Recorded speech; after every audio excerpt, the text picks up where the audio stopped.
Hello everyone. তো সচরাচর Maggi আমরা অনেকে অনেক কিছু দিয়েই করে খাই। তো চলো আজকে সিম্পল পদ্ধতিতে ম্যাগি বানানো।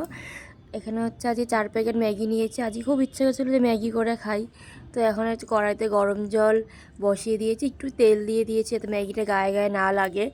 তো 4 প্যাকেট ম্যাগি এখন ভালো করে একটুখানি জাস্ট ফুটিয়েই নামিয়ে দিয়েছি, বেশিক্ষণ ফোটাই না, তাহলে ম্যাগিটা পুরো গায়ে গায়ে লেগে যাবে।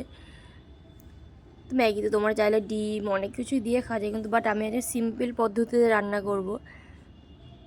তো এখন ম্যাগিটা আমার হয়ে গেছে, ঝুড়িতে ঢেলে ভালো করে কড়াই হচ্ছে পরিষ্কার করে ধুয়ে নিয়ে বসিয়ে দিয়েছি গ্যাসে। সামান্য একটু তেল দিয়েছি, আর কিচ্ছু দিইনি, শুধু জাস্ট কাঁচা লঙ্কা, আর কিচ্ছু ম্যাগি মশলা দেবো, আর কিচ্ছু অ্যাড করবো না। এই দেখো এখন হচ্ছে একটু ম্যাগি মশলা দিয়ে একটু ভালো করে নেড়ে চেড়ে সামান্য জাস্ট একটু পরিমাণ মতো নুন দিয়েছি, দিয়ে কড়াইতে এদিক ভালো নেড়ে চেড়ে ব্যাস আর কি, সিম্পল ম্যাগি। এইভাবে তোমরা বানিয়ে খেয়েও দেখবে, খুব ভালো লাগে। আর একটু জাস্ট সস অ্যাড করেছি, আর কিছু দিইনি।